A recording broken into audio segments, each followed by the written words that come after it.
Hey everyone, welcome back to another edition of the Bolt City Podcast. Dave Palais, Josh Palais, and Mario Heron. Here we are on a Tuesday, guys. And man, just a couple days ago, we were super excited about that Charger first win of the year, 28-24 over the Minnesota Vikings. We did say when we come back, though, that there's some injury concerns. I will get the Jimmy Garoppolo thing out of the way. He's okay. So Josh just said to me, "What the hell are you doing announcing Jimmy Garoppolo's injury?" Because when we were doing the show, I literally saw him go down and it looked bad. He comes back in the second half like nothing. Hope Ekeler was watching. Anyway, the other one that we were concerned about was Mike Williams because we look. Go ahead, Mario. You can figure up already about him. Go ahead. Well, just funny enough, Jimmy G's in concussion protocol. Okay, well, at the time it was his knees, but either either way, the bad news is for the Chargers. I feel like I almost jinxed Mike Williams because I said on the show 2 shows ago, leading into Sunday's game, it's only a matter of time before Mike Williams or Keenan Allen get hurt, and then we need Quentin Johnston or Joshua Palmer to step up. And then all of a sudden it happens. And guys, it's not just a regular injury where, I shouldn't be, laughing about it. And definitely we're serious about it because we know how important he is to the team. They lose him for the year.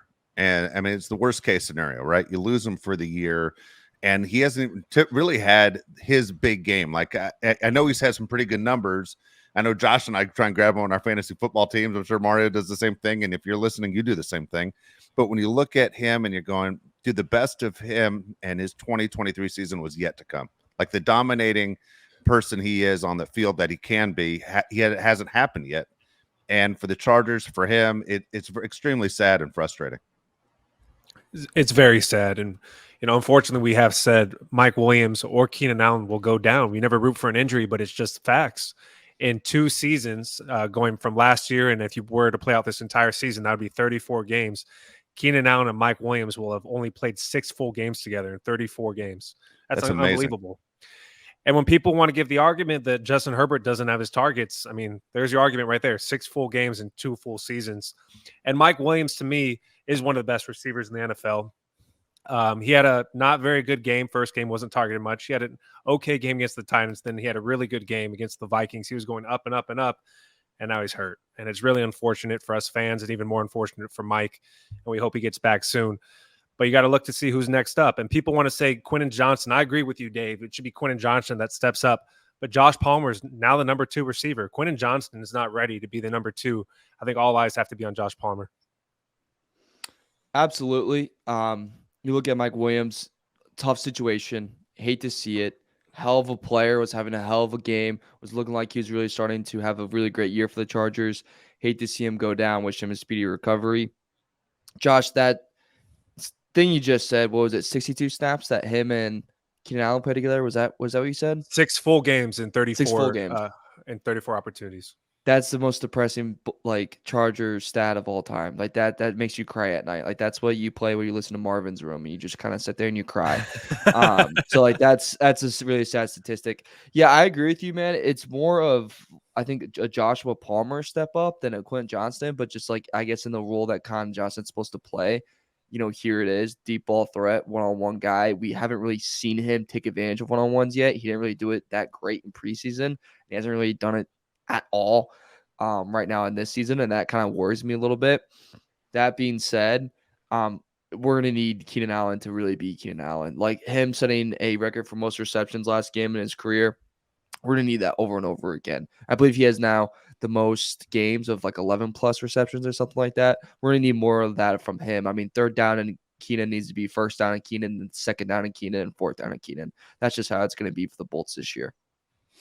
Well, and defenses know that too. That's the sad part, right? I mean, you're going to be able to focus. I mean, before Mike Williams at least gave you, a tremendous threat, not only a height advantage, but, speed and the ability to go deep. And also when you're in the red zone and things that you could do with him that even, Keenan Allen, as good as he is, and he's to me the best route runner in the NFL. He's not that guy typically that you think of going up high for the ball. That's not his game. His game is creating separation on his routes. Well, other teams are going to change their defenses when they face the Chargers until guys like Palmer and Johnson can prove that they're dangerous as well. No offense to Quentin Johnston and all the stuff that we said about the draft and did they draft the wrong guy? He hasn't shown us anything. He didn't show us anything in the preseason. He hasn't shown us anything through the first few games. And the part to me that's the most disappointing thing about his game and the way the Chargers are using him, it's his yards per catch. I mean, it is ridiculous. When you look at a guy that's supposed to be super fast and everything that he's supposed to bring to the table, and the fact that, he's averaging like 3-4 yards of reception, and this is going back all the way through preseason, that the Chargers need to make this kid grow up now. Now, is he capable of more? Absolutely, he's capable of more. He's supposed to be a tremendous athlete, and he's fast. It's time to take the brakes off, and let's see what he can do. Let's see what he can do, because the Chargers are going to need him. And this is where, hey, you might not be ready, but we're going to make you ready. And this comes down to coaching and faith. And the team, I'm sure at some point, says to him, especially a guy like Kellen Moore, I have faith in you. Justin Herbert, I have faith in you. But you need to step up today. And that means a game against the Raiders. And maybe it is a good thing that this team has a bye week after the Raider game, because I have a feeling that kid's going to need it more than anyone else, as far as confidence in his routes and as far as the playbook and everything else, of being on the same page of having your quarterback have faith in you. Because, look, Joshua Palmer, we thought he was the guy a year ago to make that step up in his career. He did it against the Falcons, hasn't really done it since. And now he needs to step up into a huge role. But now the third receiver has to really step up. And the Chargers have zero chance, man, without Ekeler, without the receivers there, because Keenan Allen can't do it all. He's an old man. I mean, he's a great player. But even Devontae Adams gets stopped on the Raiders when teams want to focus on Devontae Adams. When his numbers look great fantasy football, but does his team win in the end? It ends up hurting them. That's the way it goes. So it can't be the Keenan Allen show all the time. It can't be the Keenan Allen show all the time. No team can just rely on one guy. You saw Justin Jefferson the other day. You can't just rely on one guy. You got to have other guys step up. Jordan Addison stepped up in the fourth quarter. They targeted him like 6 times in a row. I don't think you're asking for too much for Quentin Johnston to be the number 3 receiver. For God's sakes, you drafted in the first round. To be the number 3 receiver, you're not asking for too much, in my opinion. Josh Palmer, on the other hand, you may be asking for too much. I don't think Josh Palmer's in the NFL, maybe none. And for him to be a number 2 on a team like the Chargers, you're asking for a whole lot. The Chargers made a roster move. They signed Simi Fehoko, Braden Fajoko's cousin from the Steelers.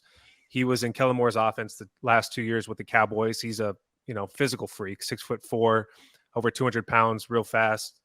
That's the guy they signed to fill in. If you're Keelan Dosh, you're like, hey, I'm on the practice squad. No. Bar him.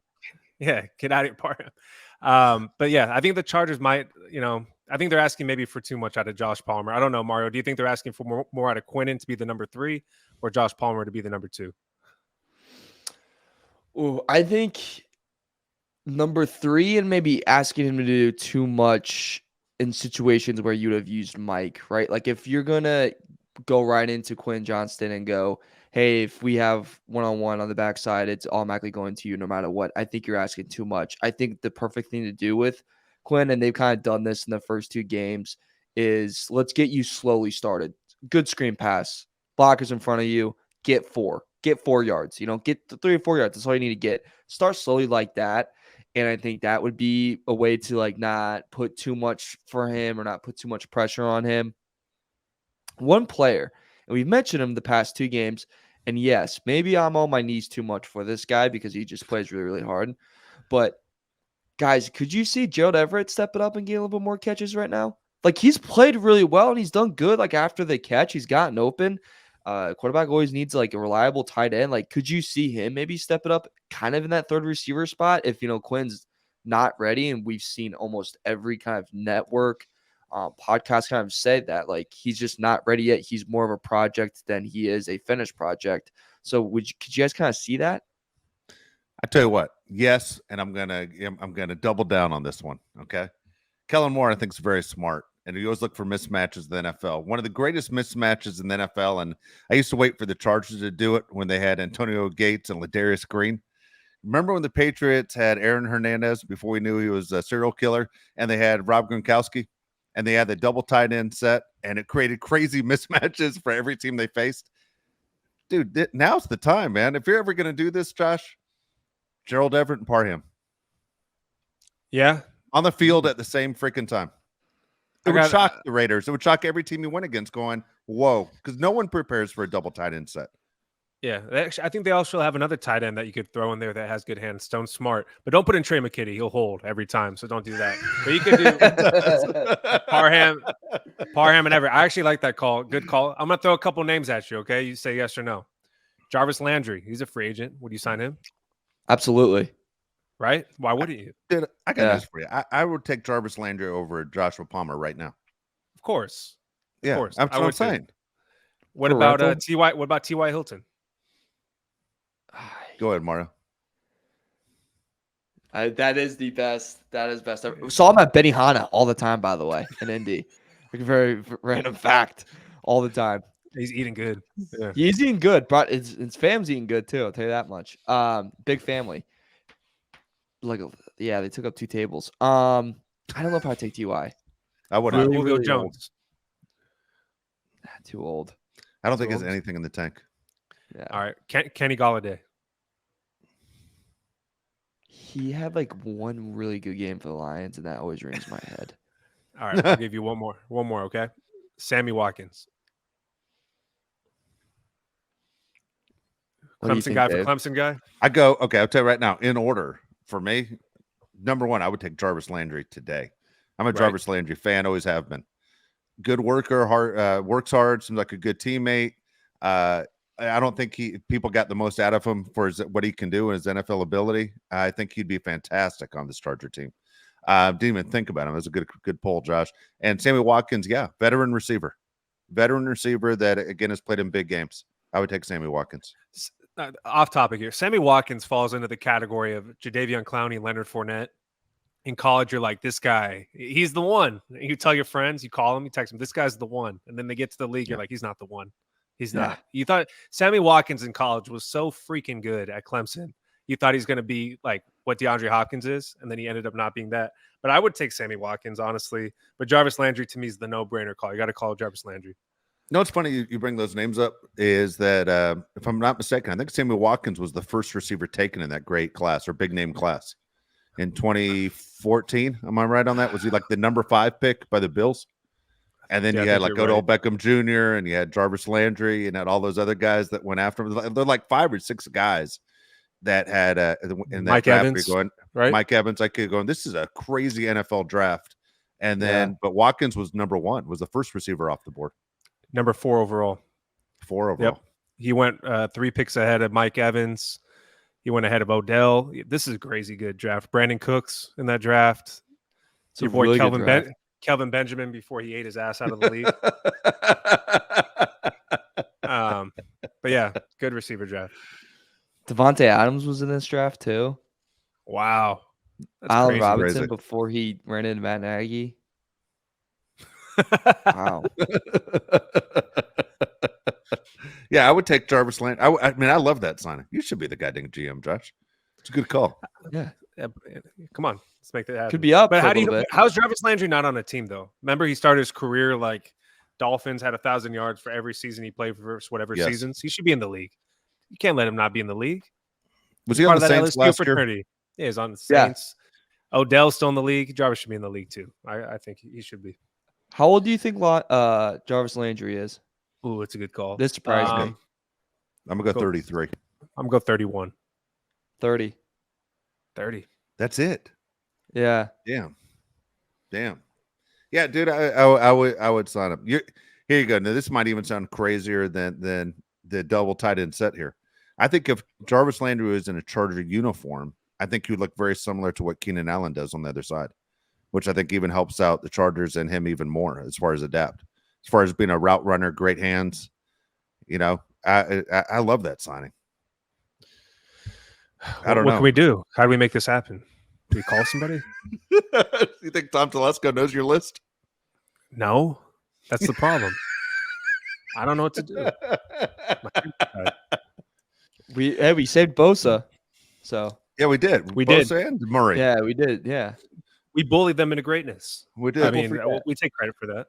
That's true. We triggered both of them. Yeah, absolutely.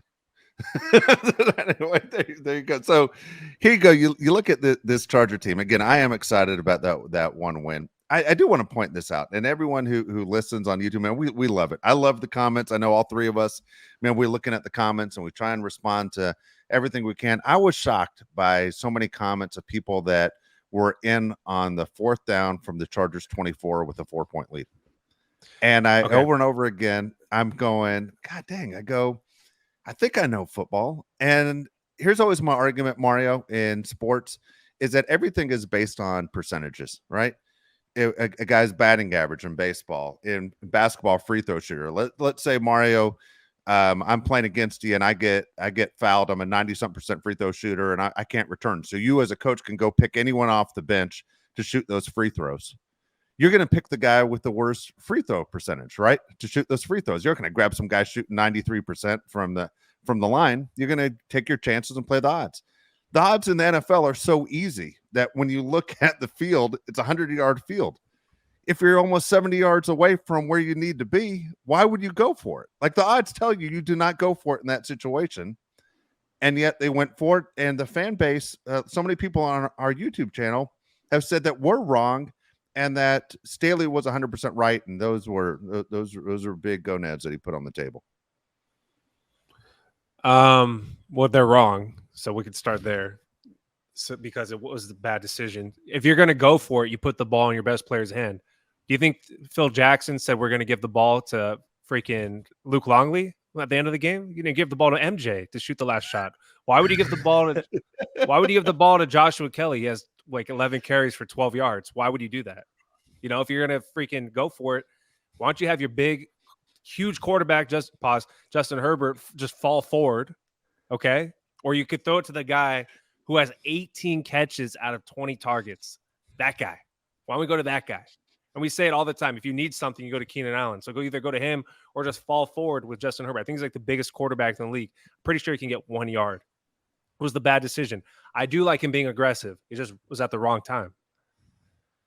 I was listening to something the other day, and they were saying, like, analytic-wise, it was like an 88% chance to win if you go for it and you get it versus like an 82% chance if you don't, or something like that. And they were going into about how it wouldn't have mattered. Cousins was marching on the defense all day. He would have marched down, whatever.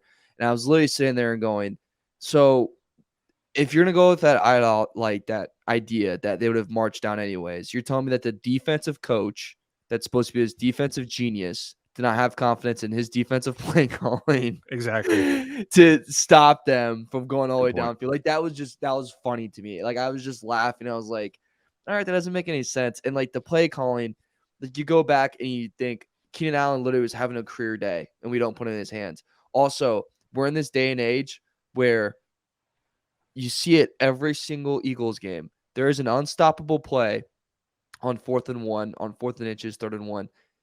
Holy hell, why can't the Chargers do that?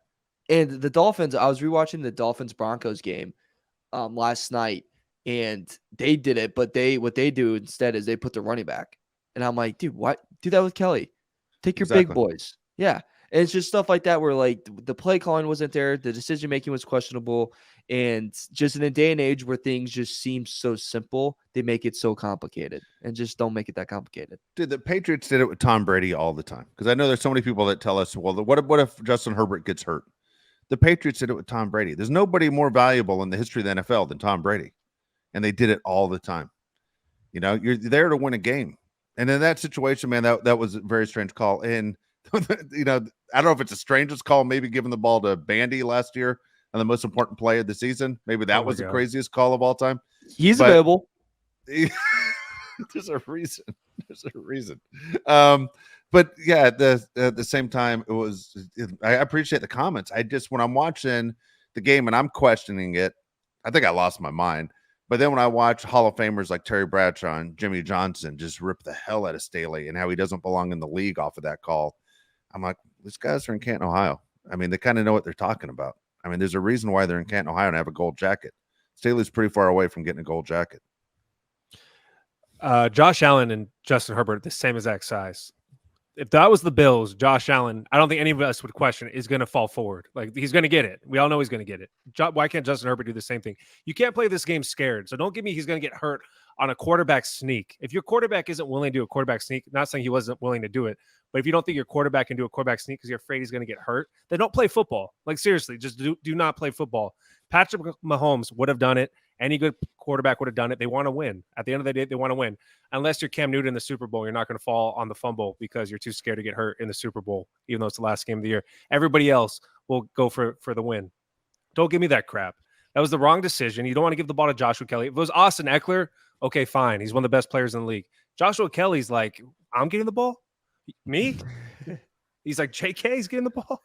Like, yeah, buddy, you're going to get the ball. It's absolutely nuts, man. But I want to move forward to the J.C. Jackson situation. Chargers all over the news this week. J.C. Jackson, Mario, you want to talk about it? Yeah, so it was a very random headline. It just kind of came out of nowhere. If people do not remember, he had a little bit of I'm going to call it a hiccup. I'm not close to the situation, obviously. Like, I'm not, wasn't there with him or anything like that. But a little bit of a hiccup. There's a warrant out for his arrest back in Massachusetts. It was issued on Monday after the Los Angeles Chargers cornerback failed to appear in court on Friday for probation violation hearing. And he has to appear in front of the Attleboro District Court. And it was because of a negligent, I can't read, operation of a motor vehicle and speeding in 2021. So it's not like, he not that serious, but it's just one of those things where in a moment where J.C. Jackson just got a healthy scratch, where he's not played very well this year, and then you have a warrant out for your arrest, you're not really cooking with peanut oil here. Like, you're not really cooking right now. It's on fire. Food's burnt, shit's burnt. I mean, crap's burnt. So it's not, that's great. That's a good markdown. So it's not going good right now for J.C. Jackson. And how worrisome is this to you guys? Because, like, again, it's not like the biggest thing in the world. Like, it's a little thing, but like, still, it's a thing. Okay, so here's what let's get to what we're all thinking here. Okay, a couple things. One is he had to pay $300. Guy makes $82.5 million, and he didn't pay. He didn't show up in court. Now, maybe he never told the Chargers, "Hey, I need Friday off because I gotta go to court." Whatever it was, he didn't take care of business. He didn't take the classes they asked him to take. All that seemed very minimal, the stuff he had to do to basically clear his name, but he didn't. He's one of those guys that when you look at the situation, look like I'm above the law. I'm gonna ignore it, and people aren't going to realize what happened. And instead, now here is a big headline, as you said, a combination with the healthy scratch. The two did not combine with each other on why he got the healthy scratch, by the way. It's just that it happened to come at the same time within a few days. Now, here's my question. This is what I'm thinking. I imagine this is what Charger fans are thinking. He has been a complete disaster. He is sucking up the salary cap for the Chargers. Is this grounds for termination of his contract? So they can Chargers possibly, yeah. I mean, one of your players has a warrant out for his arrest. You know what I mean? Like, I mean, he could get arrested tomorrow. Is this right here grounds for, cause of saying, hey, guess what? This guy, broke his probation or whatever, violated not showing up in court. There's a warrant out for his arrest. And as they say in the NFL, protect the shield. He's not protecting the shield. Well, what bothers you more, that he's not good on the field or that he's not very smart? Oh, that he's not good on the field bothers me. Okay, I don't care. Yeah, that's the thing. I care dumb about guys out there, but yeah. I don't need him. I don't need the dumb guys on the street covering Devontae Adams. I need J.C. Jackson covering Devontae Adams. You know what I mean? I don't give a rat's ass if you're dumb as a rock. Dude, I love a lot of dumb people. I have so many dumb friends. Yeah, it makes me feel better about myself. Him not paying $300 when he makes $82.5 million is just like funny. Like, of course, it's J.C. Jackson. Like, that's not shocking to anybody. But we need him to play cornerback. And if you're not available because you're not good, then you can leave. I don't care if you're – okay, let's talk about Jalen Carter for a second. Everybody wants to write him off because of whatever he did at Georgia. He's the best defensive tackle in football right now. If you can play football, you can play football. And J.C. Jackson cannot play football. Why do we care so much about if a guy is like so great off the field? If he's not hurting anybody, then he should be on the team. I think the Chargers have screwed this up so many times, but they want to make Manti Te'o their linebacker, a guy that they probably shouldn't have drafted, but they want to stay away from guys like Tyrann Mathieu. I'm so confused with the Chargers and the things they do when drafting guys and picking guys up. Do they look into their backgrounds? Do they not look into their backgrounds? Because J.C. Jackson, if you looked into his background, you probably would have thought, we shouldn't sign this guy. It's like the Bill Belichick. We mentioned this before, but the Bill Belichick things. Like, why are you letting him go? Like, what? Why? What do you know? What's the thing we're missing? Yeah, and then he was a hot commodity. Like everyone wanted it. Like, there's a lot of teams that are interested in him. Chargers signed $82.5 million, like we said, and it's not come to fruition at all. There's been a lot of mistakes along the way. He's barely been half of himself. I don't know if it's termination of contract, but after this year, I think you got to find a way out of the contract. Like, I think you just have to. If we're at this point that we're doing healthy scratch in week 3, something tells me it's not going to be better by week 18 when we need a win, when we need that win again in the playoffs or the wild card. And the point of the matter is like that at some point, the Chargers are going to be in a little bit of what we call debt. We got Herbert on the books. We got Allen on the books. We got Williams on the books, Bosa on the books, Mac on the books, all for a lot of money. Someone's got to go. And the reality situation is Mac, it's probably him. And I would say the other one is J.C. Jackson. And I think that's just a given. I don't think it's what was it? Like, there's an expiration date coming fast. It's, he's a chicken breast. Exclamation point come fast on that. So I think that comes with him in the Charger uniform. I don't think it will be Charger for very much longer after 2023. Okay, so again, I'm sure the Chargers are thinking the same thing that we just brought up. You're calling the NFL offices and you're like, hey, help us through this contract situation here. What is cause? Is this something that you can legally say, you know what, this guy is wanted by the law? It feels weird putting him in a Charger uniform. You don't tell the NFL offices, hey, the guy sucks and we made a bad investment. But you know what? We care about the shield, wink, wink. And we don't want this guy representing our organization. Is there any way out of this contract? Because that to me, that's the best chance for the Chargers to get some space in the salary cap to fix the problem they have. And what they have is they lack a lot of talent on the defensive side of the ball, at least talent you need to win a championship.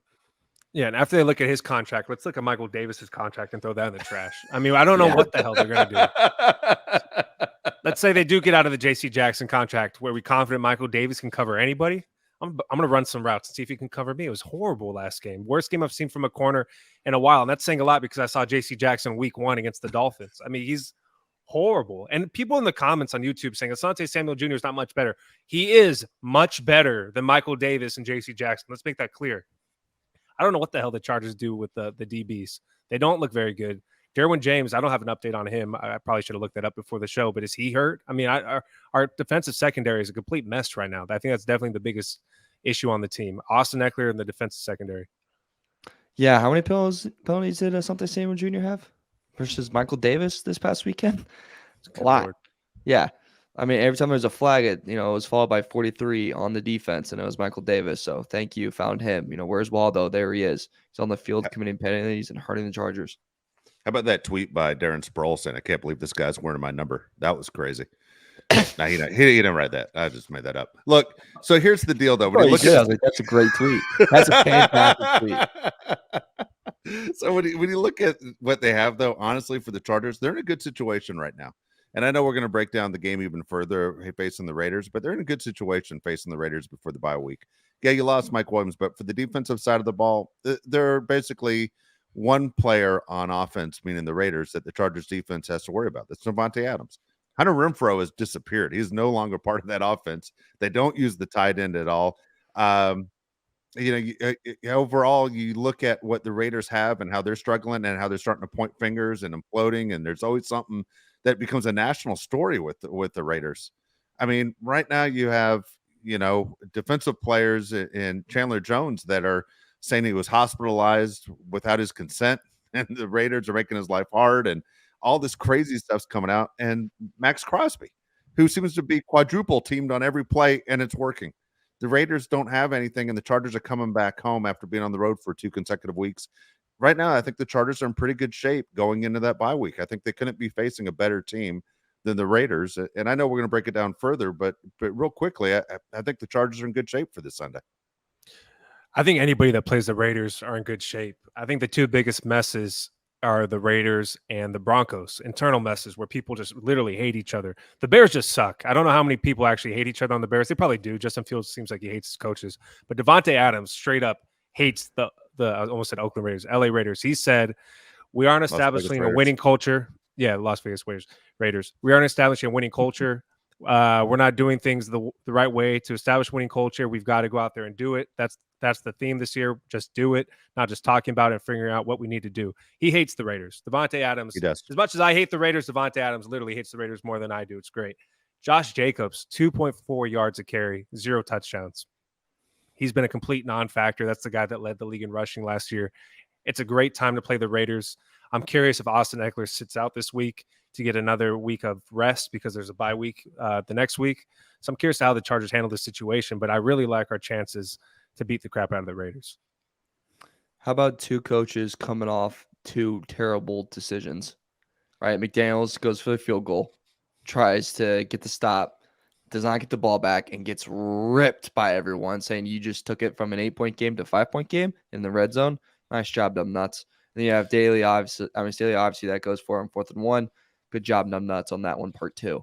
But perfect time, I do think, for the Chargers to face the Raiders. I mean, this is a secondary that, with Chargers issues with no Mike Williams, like this is not a strong secondary to like face that. It's not like facing the Niners secondary right now with no Mike Williams. So I think that part is good where Kellen Moore can play with a lot bit more things, can try different concepts out on them, and it can work and it can be successful.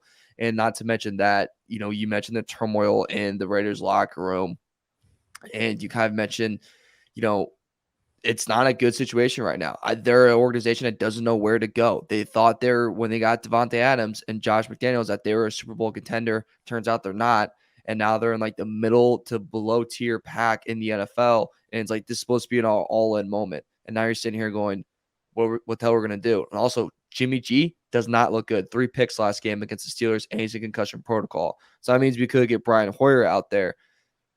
All right, I'll take Brian Hoyer against the Chargers defense. I'm perfectly fine with that. Boza keeps playing like he's playing. I'll take that all freaking day. But do you guys think Ekeler plays this week? That's the thing that keeps ringing in my head. Do you think he plays? Or like last year with kind of Kellen, Keenan Allen, come right before the bye. We think he's going to play. Doesn't play, comes after the bye. I'm going to say he plays. If he doesn't play, I'm going to be pretty disappointed. I don't think they need him to win, but I think he plays. If he doesn't play, then I'm questioning everything. I mean, I've already kind of questioned it the last 2 weeks on the show with what the extent of the injury is. But at the same time, I wonder if he's going to be the guy that plays the 8 games, this year and kind of, hey, where's my new contract kind of a deal. I hope he's not playing for his contract. As a fan, we hope no one ever thinks money, but we know the players do know they're thinking money. We're looking at 29-year-old, 30-year-old running backs that are retiring. I mean, that's a lot of time to live your life and saying, how much money can I put in the bank? I have a feeling Austin Ekeler's going to play. And then he gets a bye week, but I don't think it's an injury bye week thing that he needs. I just think he looks at that and goes, these are pretty good numbers I can put up this week against this Raider team that's going to look really good for my contract in the offseason. I think he plays too. It sounds like he's progressing really well through his injury. I think it's a high ankle sprain that he's going to come back from. The Chargers just aren't the same without Austin Ekeler. I'm sorry. Joshua Kelly had a really good first week. He has not done anything since. We need Austin Ekeler out there immediately. And I don't think any game for the Chargers is a cakewalk. The Chargers haven't swept the Raiders in like 4 years. So you need Austin Ekeler out there. You need all your best players out there because the Chargers need this win. If they lose 1-3, I mean, good God, you got to win this game, get back to 500. And then you got the Bears coming up in a few weeks. You can get on a really good win streak here. But the Chargers, you need Austin Ekeler. I mean, it could be a complete mess without him. I don't trust Joshua Kelly at all. Austin Ekeler has to play. I'm with you. He has to play. We need him to play. And like you said, no game's a cakewalk right now for the Chargers. When you said that, it reminded me of there's someone this morning that they're like, how dominant is Alabama? And they're like, nothing's a cakewalk with that team. And it's like similar to Chargers right now. Nothing's a cakewalk with the team. A lot of talent. One side of the ball is really, really killing it.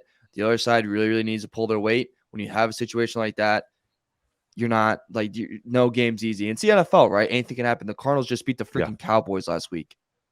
Like what the hell is going on? So it's anything can happen in the NFL. You have to show up every week. Raiders love to ruin the Chargers' day. Oh, and by the way, can be a home game for the Chargers. Let's be honest. It's a Raider home game. I mean, that there's more Raider fans than Charger fans, and that's just reality of the situation. It's gonna be a tough game. It's gonna be a tough environment. Devontae Adams is pissed. Yeah, they have a lot going on, but they're gonna show up ready to win, and we gotta show up and be ready to win as well. Want to jump into, guys, just wrap up the week of week 3. Kind of interested in the way things have settled out in just 3 games in. I'll be the first to tell you, Jordan Love has played much better than I thought with the Packers. Thursday night's game coming up, I believe we're going to see the Packers and see the Lions, and if he can pull it off again, man, I'm going to go 180 on this one and say this guy is the real deal.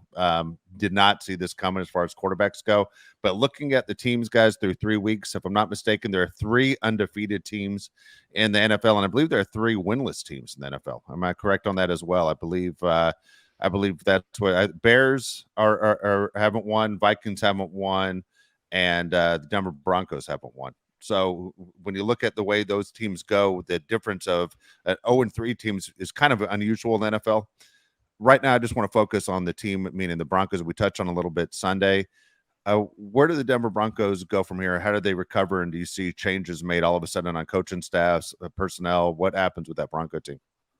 I don't know how you fix the Broncos. I have a friend that's a Broncos fan. Hey, how should we fix this? I don't know. How do you fix that? I mean, you signed a quarterback for life over there, and he sucks. And you have a coach over there that thinks he's the next coming of Jesus Christ. He sucks. I don't know what you do with any of those guys. It's a complete mess. I don't feel bad for the Broncos. They've been bad for a long time. Makes me happy. I literally hate the Broncos, I think, more than the Chiefs and the Raiders. They drive me nuts. There's no fix to their problems, and I hope they continue to suffer. I don't think the problem with the Broncos is, and they've always been like this, they always think their players are the best players, and it's not the case. Coming into this year, well, we have a great defense. No matter how our offense does, we're going to shut people down on defense. Well, it's not the case. Your defense is actually horrible.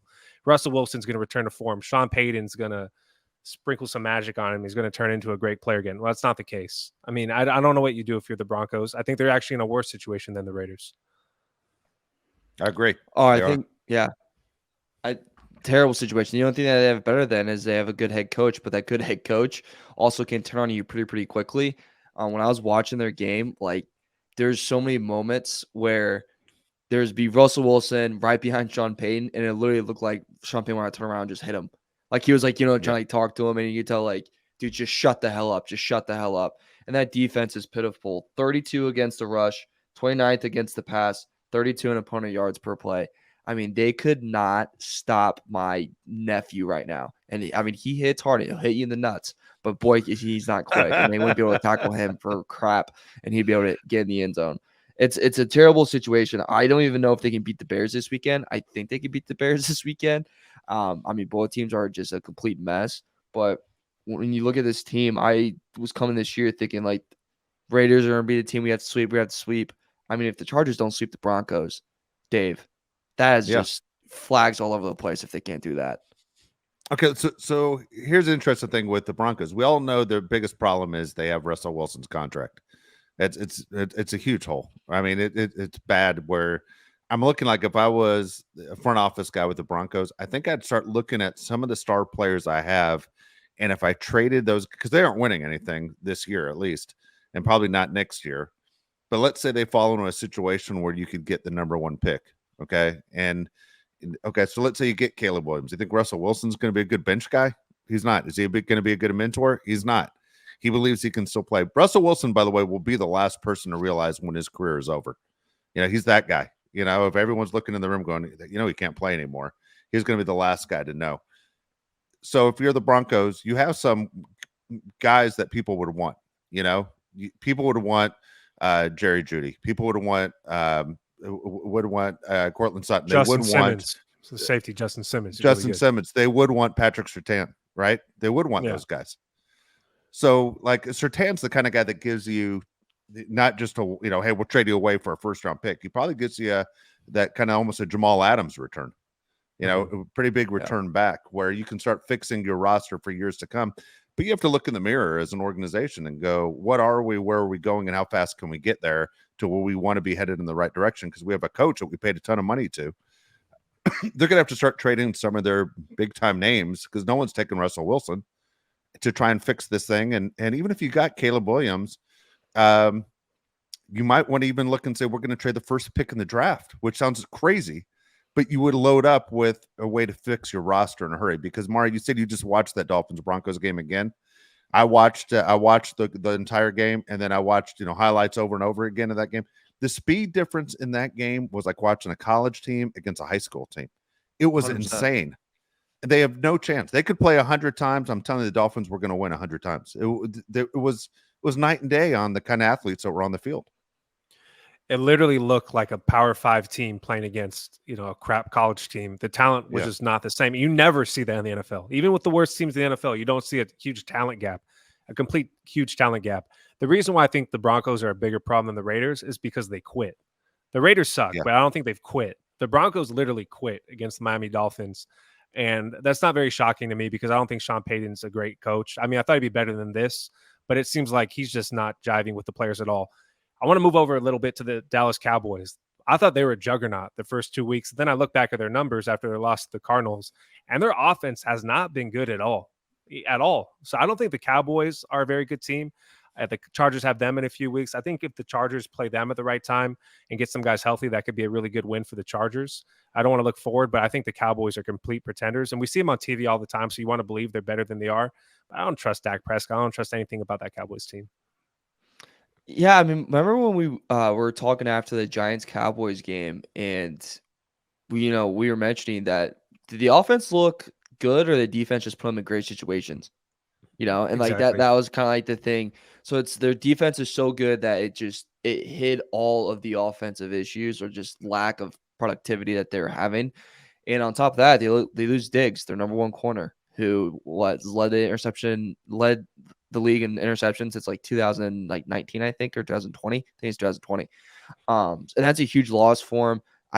I make fun of the guy all the time, and I will make fun of him to the day I die because he got Rodgers one ring.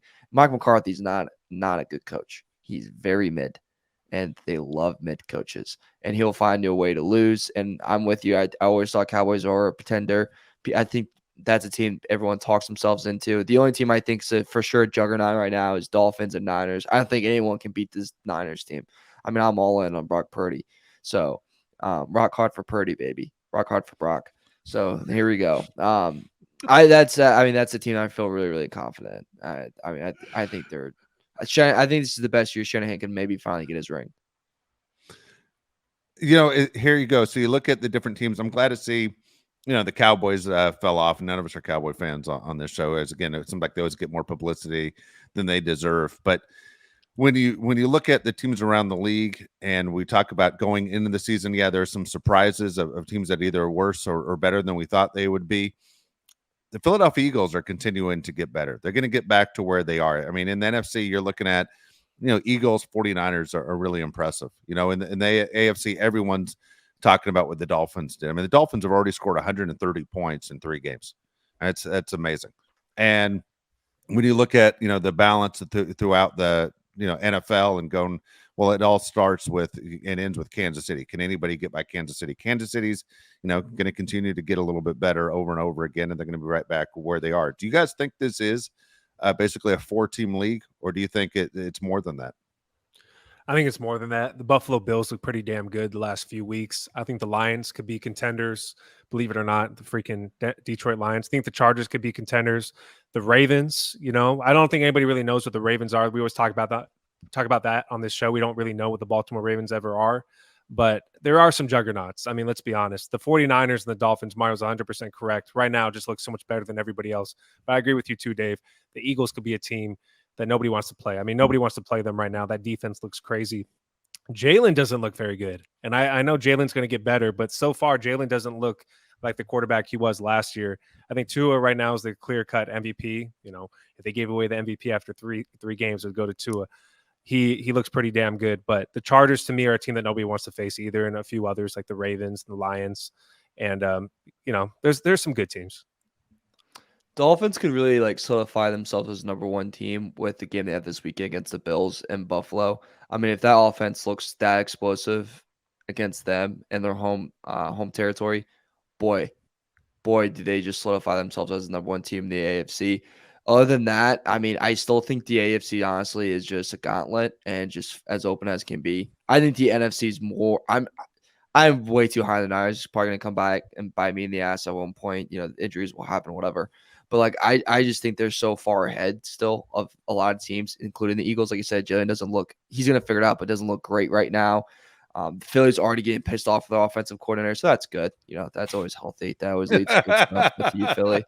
But I think the AFC is a toss-up. I mean, obviously, the Dolphins look great, but Chiefs defense looks amazing. Offense is still getting there.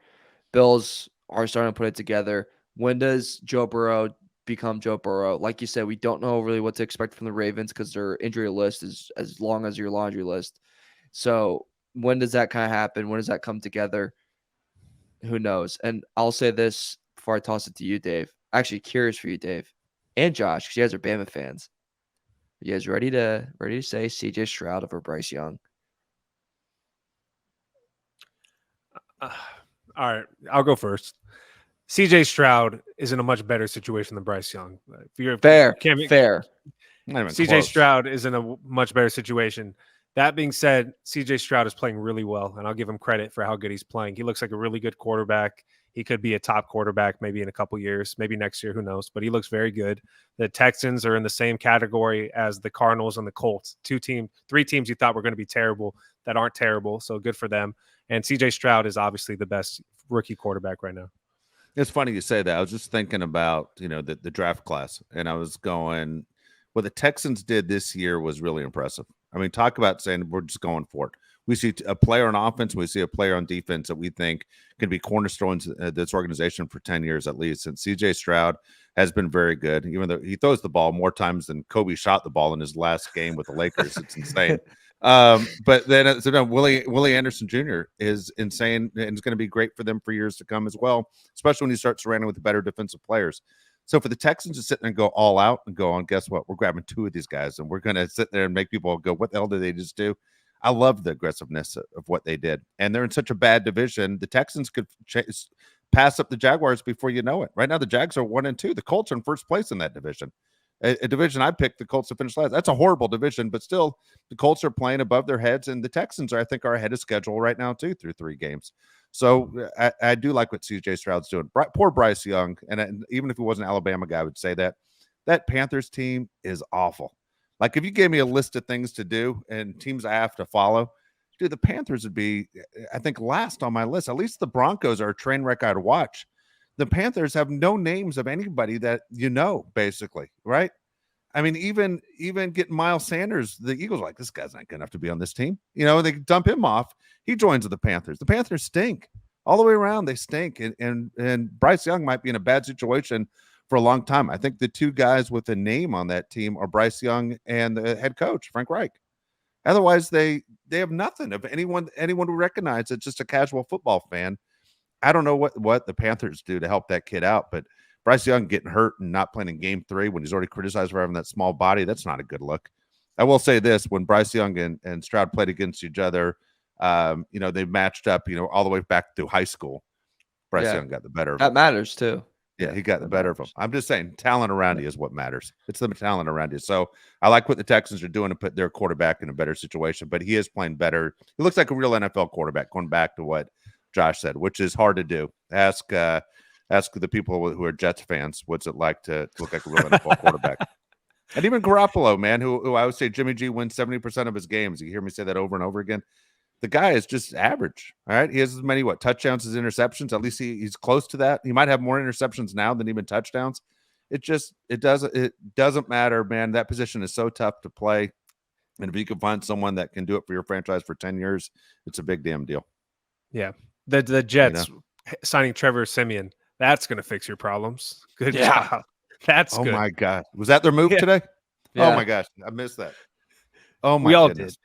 I also have a question real quick before we get out of here. How fast can you declare that a team won the draft? Because we're 3 games in, and I think everybody would agree the Lions won the draft. I mean, insane draft. Jahmyr Gibbs, really good starting running back. Jack Campbell, really solid linebacker. He had a sack and 6 tackles last game. Sam Laporta, best tight end in the league so far.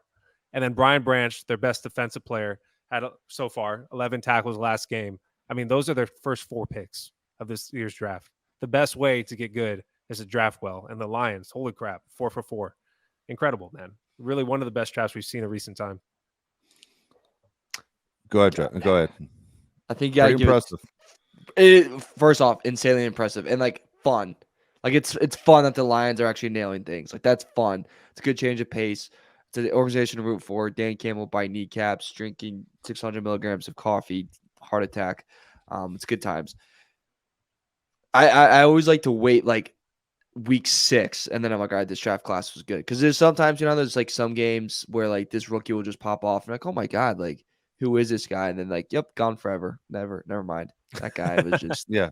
game That's what I plan really, say. really well. You got to Yeah. give it a couple years, I would say. Yeah, A yeah. couple years.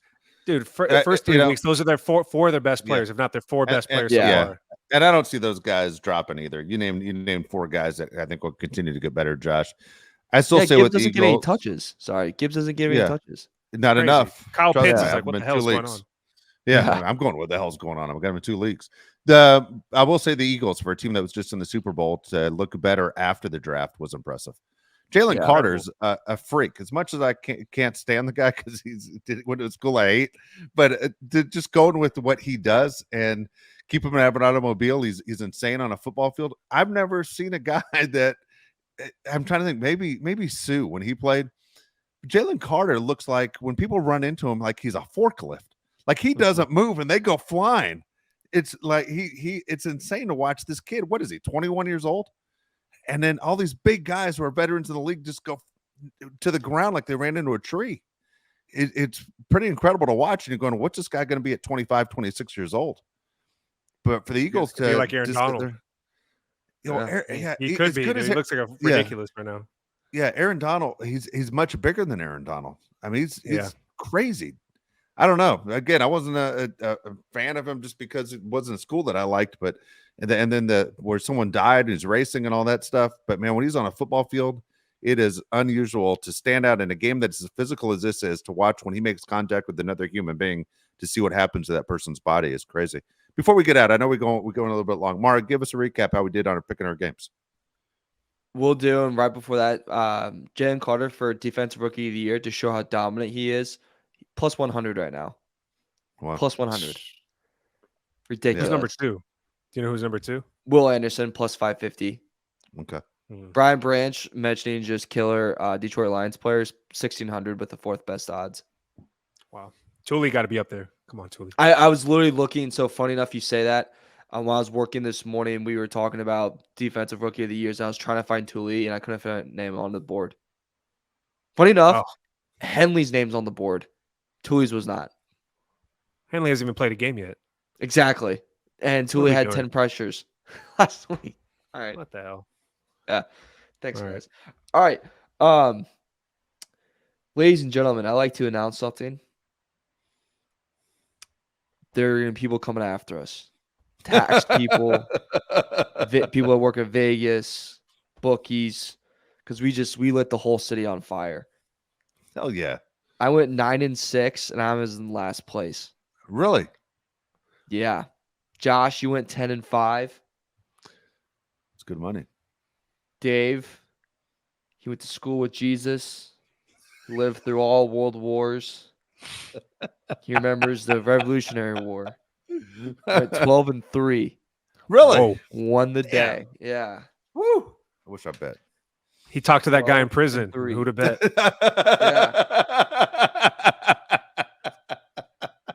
That's a funny clip, man. That's a funny clip. Do you want to know what screwed you? Funny. Yeah. Well, how do you lose? Jags. Yeah. Saints, and you originally said Packers, and then you changed to Saints. Wow. And Titans. Titans. Titans got all of us, by the way. Titans got us, and Jags all got us. Man, damn it. You guys both saying Cardinals was just a freaking cheat. That was a cheat. That's crazy. How about that? Yeah, I forgot I even did that. Forgot I even did that. That's funny as hell. Yeah, I told you the Cardinals are playing better than what their record was showing. Yeah, I mean, we ripped on the Cardinals all summer. Then all of a sudden, they almost beat the Commanders. And I don't remember who they played in game 2, but they held them pretty close too. They did well. And I was like, dude, they're going to take it to the Cowboys. That's also, crazy. Josh, you could have, if you didn't change the Broncos, you could have gone. Yeah. And then Damn it. Commanders really screwed dude. me and you, Josh. That also really screwed us. Dude, how crazy does it sound to just think that someone took the Broncos? No offense. You know what I mean? But I mean, it Don't does be sound that crazy. guy. Don't be that guy. I Doesn't hate sound that Cover, guy. to cover. Yeah, But yeah, yeah, it's- it is crazy. It is crazy. Yeah. No, Well, the spread was like, what was it, like 7 or something? I mean, yeah, I just like felt real bad about the 6.5. Titans and Browns. my It was like God. 27-3. Holy cow. Yeah. Okay, but there's no one I hate more. I hate more than when there's a game and the other team comes out hot and they go, imagine betting Broncos plus 6.5. Go shut the hell up. It's probably the first bet you won in like 40 different bets. You're living in your mom's basement eating Kraft macaroni and cheese. You bum. Shut up. I hate when people say that. Like I didn't know we had the sharpest mind in the building over there. Is that you drop? I don't know. We had the sharpest mind in the building. I hate that stuff. All right. It's late where you are, Mario. We'll get on out of here. Again, we'll be back on Thursday. We're going to break down more, of course, the Charger Raider game. It's Raider week, as Marty Schottenheimer used to always say. It's an important week. And it's an important week for the Chargers, even up their record at 2-2, and at the same time headed into the bye week, feeling pretty good, knowing you have the Dallas Cowboys on the other side, the Kellen Moore revenge game. We'll talk all about that on Thursday when we come on back. Again, thank you for your comments and subscribing, right, Mario, on YouTube? Got to subscribe. Yeah. And again, we want to hear what you have to say about this Charger team. Are they headed in the right direction? And what do you think about what Josh said? I'm really curious because I think, for me, I'm excited about it if the Chargers did it tomorrow. If they signed Jarvis Landry to the roster, I would be extremely excited that they had a veteran piece. I think would be big. So we'll get into all that stuff, an update on what's going on with Austin Ekeler, J.C. Jackson, everything else.